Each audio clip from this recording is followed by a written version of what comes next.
você que lida mais diretamente com esses casos, me responde agora uma curiosidade. Quando uma mulher denuncia, né, que a gente vê várias vezes na televisão, assim, ela denuncia, aí vai, abre um boletim de ocorrência, ela pode retirar a queixa, por exemplo, aí o marido ou o companheiro, ou por ameaça dele, né, ou por promessas de melhor, eu vou melhorar, eu prometo, eu te amo, ela pode ir lá e retirar a queixa? Hoje em dia não é mais possível retirar a queixa quando é relatado casos de agressão física e ameaça. Se for alguma outra situação, que eu acho muito difícil fugir dessas duas lacunas, né? Agressão física e ameaça, se não for nada envolvendo esses dois assuntos, ainda é possível estar retirando a queixa. Mas a partir do momento que se efetuou um boletim de ocorrência, porque ocorreu um caso de agressão contra a mulher, não é mais possível estar retirando a queixa, e justamente essa modificação aconteceu no sistema de justiça para evitar, de fato, que as mulheres, ao retornarem para os relacionamentos, desistam de dar queixa, porque não temos nada a ver com a vida particular daquela mulher. Ela pode prestar queixa, ela pode se reconciliar, mas esse homem, ele tem que seguir sendo assistido pelo sistema de justiça, principalmente porque nós temos projetos que promovem a ressocialização de homens que cometem violência contra a mulher. Né? Eu sou técnica de um projeto chamado Tempo de Despertar, idealizado pela promotora de justiça Gabriela Mansur, né? Já mencionei ela aqui hoje, e pela doutora Sueli Amoedo, que é pioneira, né, na evolução do enfrentamento nos últimos 8, 10 anos na cidade de Taboão da Serra. E esse projeto, ele tem um impacto positivo tão grande na sociedade, porque quando os homens passam por ele, a reincidência da violência, o homem que já foi denunciado porque agrediu, e é denunciado novamente, ou pela mesma companheira, ou por outra. Essa redenúncia, essa reincidência, diminui de 65% para 2%. E é um projeto baseado no aprendizado por meio da reflexão e do diálogo. São rodas de conversa, é uma ferramenta super acessível, porque em qualquer lugar dá para você juntar pessoas que cometeram delitos, esse tipo de delitos, essa categoria, e colocá-las para refletir sobre o que aconteceu, né? E ajudá-las a entender onde aconteceu o erro, o que gerou esse erro, para que a gente não repita, né? Se tratando do mesmo relacionamento ou se tratando de um próximo relacionamento, para que a gente não erre os mesmos erros, né? Que bom você falar isso, né? Porque, assim, a gente tem que pensar também que nem todas as pessoas que cometem esse tipo de crime, porque é um crime, tá? Vamos deixar bem claro, isso é um crime, mas nem todos que cometem esse tipo de crime, eles são realmente aquelas pessoas que merecem ir para a cadeia. De repente, eles podem sim passar por esse programa aí que a Samara falou, que acontece aqui no Tabuão, né? Eu não sei, acho que acontece em outros lugares ainda também. temos aqui no Tabuão, agora temos na Barra Funda, e a gente está vendo de expandir ainda mais, porque é uma iniciativa maravilhosa. E se conscientizar, porque são pessoas, sei lá, deve ter acontecido alguma coisa na vida deles também, a maneira como eles foram criados. Então, a gente tem que também levar esse lado, né? Porque são pessoas que merecem também, de repente, uma segunda chance. É lógico que tem que ser denunciado todos os casos, né? Porque Sim, a gente gosta da pessoa que não vai denunciar, em mulheres. Você gosta, mas ele errou. E exatamente. todo mundo que erra tem que ser denunciada e tem que passar, tem que ou passa por esse programa, vai se melhorar, vai se conscientizar, e vai ter seguir a sua vida com ela ou com outra, mas sem errar de novo, né, Samara? Exato. E é muito importante isso que você disse, né? Porque, assim, por mais que a pessoa não precisa ingressar no sistema, no sistema prisional. Ela não precisa ser presa, né? Ainda assim, é importante passar pelo sistema de justiça, porque passando pelo sistema de justiça, eu vou ter todo um aparato de pessoas especializadas, de técnicos especializados, para que eu não volte uma casinha, para que eu avance para as próximas, né? E não só com a pessoa que eu já cometi agressão, às vezes o relacionamento de fato acaba, não dá mais, a mulher não quer mais, ela tá cansada. Mas aí, às vezes, o cara se envolve num novo relacionamento e ele vai cometer a mesma coisa. Então, enquanto a gente finge que não tem nada acontecendo, enquanto a gente segue a lógica do em briga de marido e mulher, não se mete a colher, nós, enquanto sociedades, vamos continuar tendo esses episódios que causam sofrimento. Porque é uma coisa que a gente gosta muito de refletir, que o homem que comete a violência contra a mulher, ele também está em sofrimento. A gente também tem que ter uma noção para não vitimizar esses homens. Não é que ele está em sofrimento porque ele é um coitadinho, porque ele é um coitado, né? Nada justifica a violência contra a mulher, como a Adriana disse, né? Às vezes tem um contexto familiar, né, um histórico familiar. Nós temos um fenômeno chamado os filhos da violência, que são as crianças e adolescentes que crescem em lares onde os pais brigam muito, discutem muito, onde o pai agride a mãe, enfim, é aquela, né, a violência generalizada. E os filhos da violência, as mulheres, elas tendem a aceitar violência doméstica de homem. E os homens, eles tendem a agredir as companheiras. Então, por mais que nada justifique a violência, e nada justifica a violência mesmo, não existe justificativa, nem se ela me traiu, nem se depois de um mês que a gente terminou, ela tá noiva de outro cara, nem se eu peguei ela na cama com o meu melhor amigo. E eu gosto de falar dessa forma mais chocante, porque são situações que às vezes a gente para e fala assim, não, mereceu, não mereceu. Ninguém merece passar por uma situação de violência. Quando a gente se depara com uma situação em um relacionamento em que a gente percebe que acabou o respeito, porque dependendo do que acontecer, isso só é uma evidência de que o respeito não existe mais. A gente tem que aprender a encerrar aquele ciclo, a terminar aquele relacionamento e a passar para uma próxima etapa. Isso serve para homens e para mulheres, né? Não adianta a gente ficar insistindo naquilo que não tem dado certo. A gente já tentou 18 vezes, deu errado 18 vezes. Por que a gente vai tentar mais uma? Né? E essa percepção é muito bacana, é uma coisa que a gente gosta de pincelar bastante nesse projeto. Exatamente. Alguém tem alguma pergunta? Alguém ficou com alguma dúvida? Alguém quer abrir o microfone e falar com a Samara? Ou não, tá tudo bem, todo mundo entendeu tudo? Eu queria fazer só uma correção, tá? A gente teve feminicídio em Itapecerica no ano passado. Em Itapecerica, Embu recebeu a primeira turma do projeto Tempo de Despertar no início desse ano, no final do ano passado. Uma colega minha de formação foi a responsável pela implantação. E então a gente já sabe que existe, né, uma alternativa aí. Em Itapecerica nós ainda não temos nenhuma turma do Tempo de Despertar.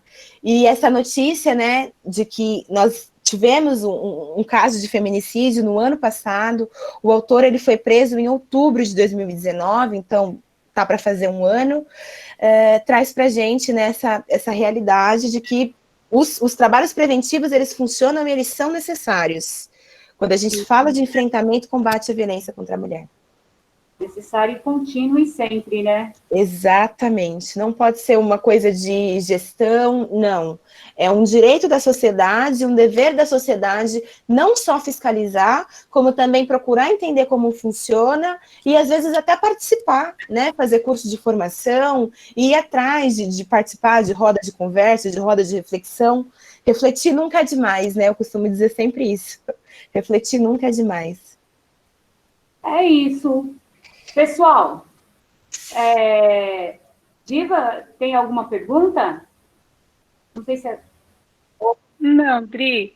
Ô, Dri, Oi. Boa noite, Samara. Posso fazer uma pergunta para ela? Não é bem uma pergunta, Claro, querida, fica à vontade. relacionado com isso.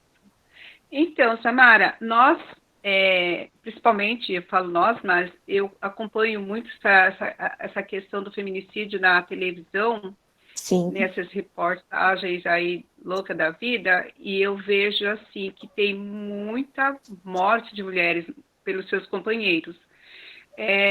Diferente de você ouvir que a mulher matou o seu companheiro. É muito pouco, né? Bem baixo mesmo o índice. Porém, de mulheres está em alta, muito.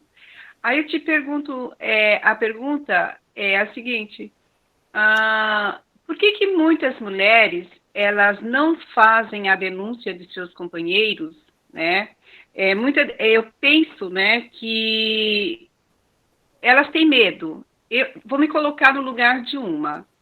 Eu sofro todo tipo de violência dentro da minha casa pelo meu companheiro, mas eu não vou denunciar. Por quê? Porque será que eu vou ter todo o amparo legal se eu fizer a denúncia, ou eu vou ficar mais vulnerável ainda? O que o Estado, o que o Estado faz para estar ajudando essas mulheres? Porque eu vejo muito, né? Eu tenho grupos aqui no Facebook de mulheres que moram longe, não aqui em São Paulo, Rio de Janeiro, e que elas passam por isso, fazem a denúncia e são ameaçadas de morte e pedem socorro, né? Nesses grupos socorro, aonde as pessoas contribuem com dinheiro para trazer para São Paulo, por exemplo, né? Vejo bastante casos assim, e que tem alguma casa de passagem, não é bem casa de passagem que acolhe essas mulheres. Você tem alguma coisa para falar sobre isso? Olha, querida, a primeira coisa que eu tenho para dizer, né? A sua primeira fala, ela me questionou assim: por que as mulheres têm tanto medo de denunciar? Porque por muito tempo as mulheres denunciavam, e antes da gente ter a Lei Maria da Penha, que é uma lei que foi sancionada em 8 ou 9 de agosto de 2006, né? Agosto de 2006. Qual que é a história da Maria da Penha? Ela era casada com um cara, ela tinha um relacionamento super abusivo, o marido dela era descontrolado. A Maria da Penha, que ainda é viva e ficou paralítica por conta de um tiro que ela levou desse cara. Ela sofria violência doméstica e nunca pensou em fazer nada, porque ia na delegacia, ninguém conseguia resolver. Ia na delegacia, ninguém conseguia resolver. O cara pagava uma cesta básica.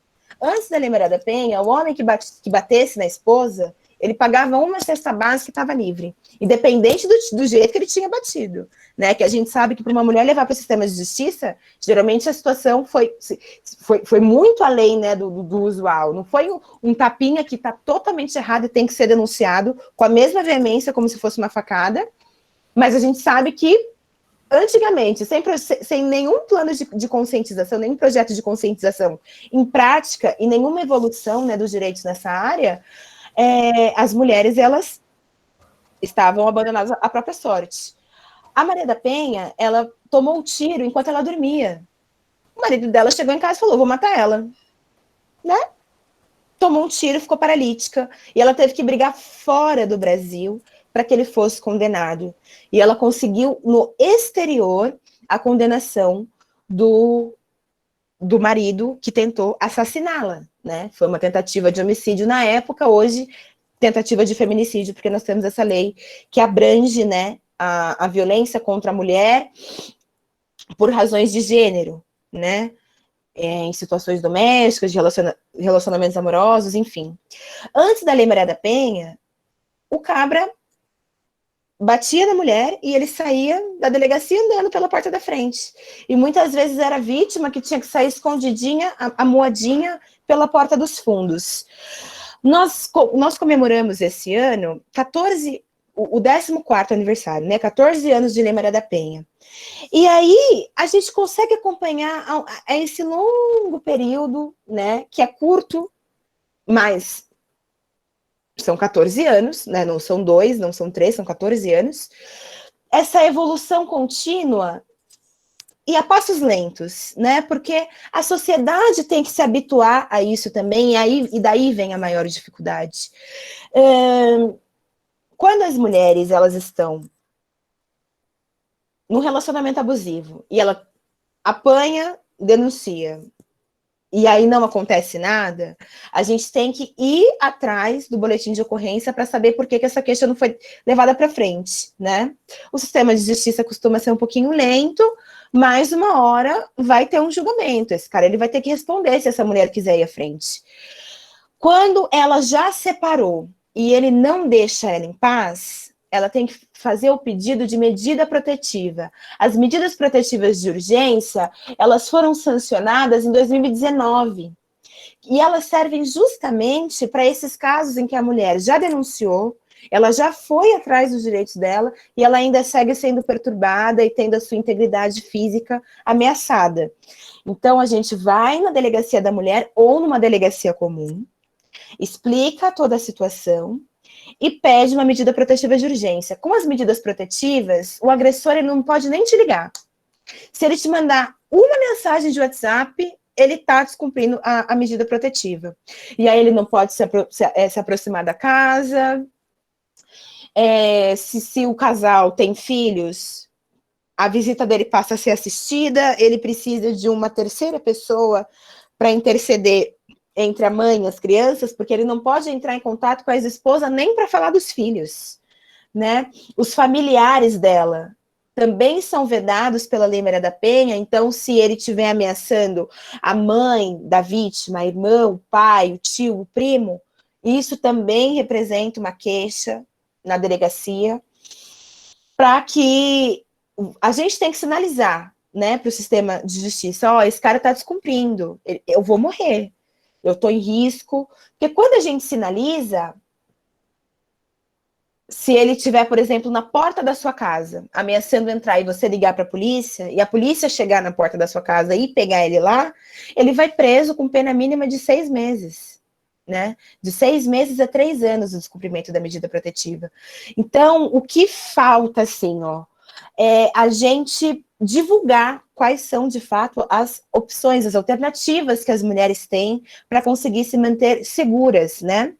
E também ir atrás dos nossos direitos, né? Por mais difícil que seja o sistema de justiça, e como eu disse no início da palestra, eu sei de todas as falhas que existem, são inúmeras falhas e contáveis falhas, mas se a gente deixar de utilizar esse serviço, ele não vai melhorar. Então, o que a gente pode e deve fazer é ir atrás dos nossos direitos, principalmente quando eles estão sendo afetados e tirados da gente por uma pessoa que deveria ser, né, um amor, aí, um companheiro, enfim. Mais alguém gostaria de fazer alguma pergunta?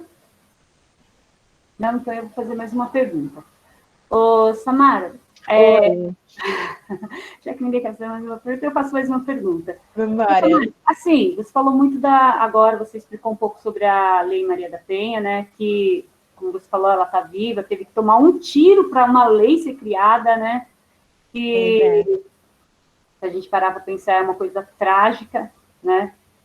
E mesmo assim, com a Lei Maria da Penha, a gente ainda vê que no nosso país acontece muito e muito e muito. Mas, assim, depois da Lei da Maria da Penha, até hoje, você acha que houve um grande avanço? Sim, a lei foi o grande avanço. A criação da lei foi o grande avanço, porque quando a gente tem uma lei, eu vou dar um exemplo aqui prático. Todos vocês se lembram daquele cara que ejaculava nas mulheres no transporte coletivo? Que ele foi preso, tipo, na sexta-feira e no sábado de manhã, quando ele saiu da delegacia, ele ejaculou de novo e no sábado de tarde ele já estava na delegacia. Vocês lembram desse caso? Você lembra, Adriana? Eu lembro, passou em todos os jornais, telejornais. Foi um caso muito marcante, né? Foi. E naquela época nós já tínhamos uma lei que proibia exibição, nudez em público.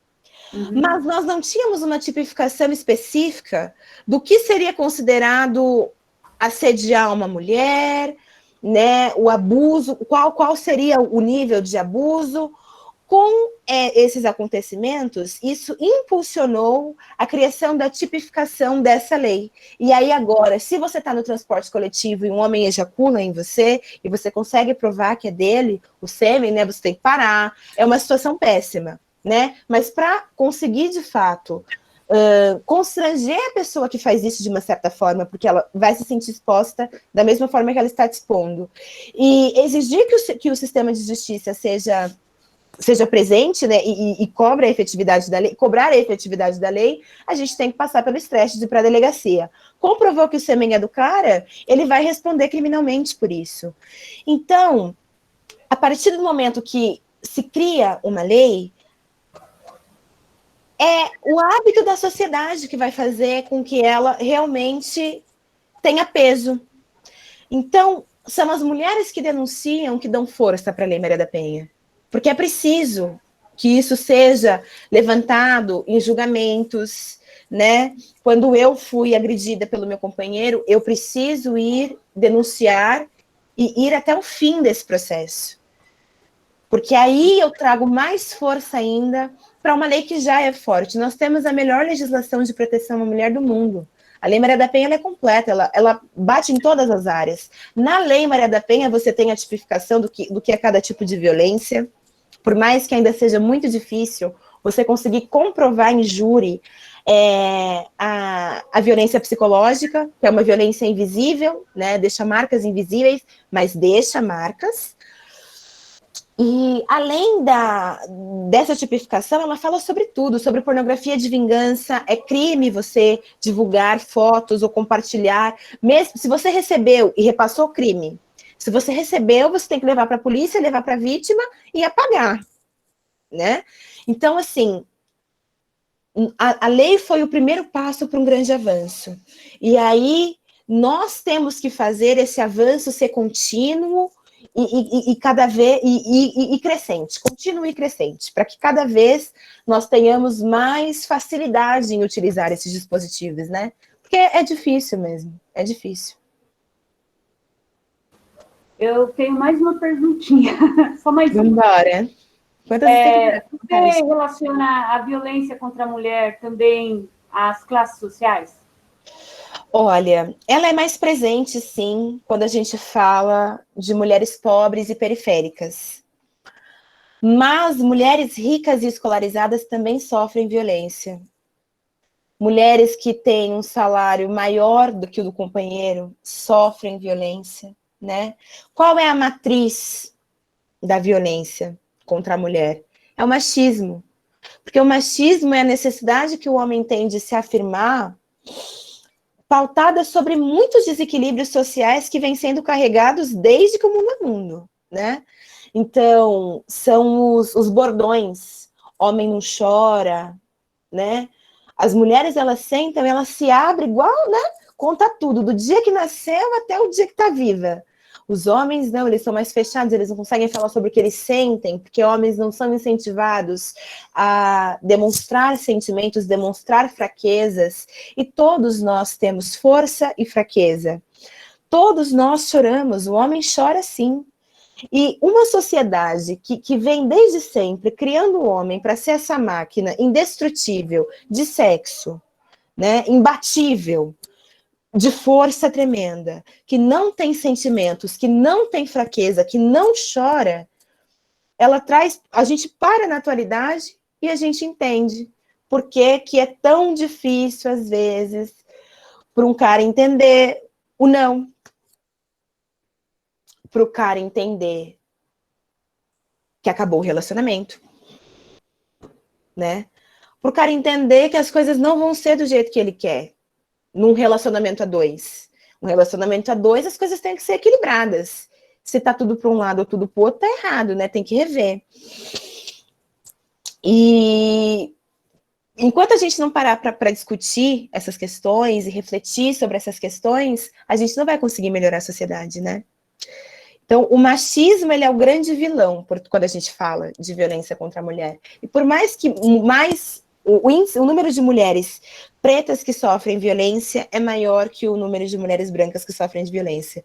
E o número de mulheres pobres que sofrem violência seja maior que o número de mulheres ricas que sofrem violência, a gente precisa entender que a violência contra a mulher, ela está em toda a classe social, ela atinge pessoas de toda cor, de todo credo, né? Ela não faz distinção. Por mais que nós tenhamos grupos que sejam um pouco mais vulneráveis, isso não significa que as mulheres que estejam em outros grupos não vão ser vítimas, infelizmente. Infelizmente. Eu espero realmente que esse nosso papo aqui ajude alguém. Se ajudar uma pessoa, eu já vou estar feliz. Assim, mas eu espero que a galerinha que está aqui ouvindo, né, e se conscientizando, né, não tem só mulheres, também tem meninos, que eles também ouviram, né, os homens não são essa máquina indestrutível, eles também têm sentimentos, eles também choram, e enquanto eles também acreditarem que são, isso também fortalece a violência, né? Porque Exato.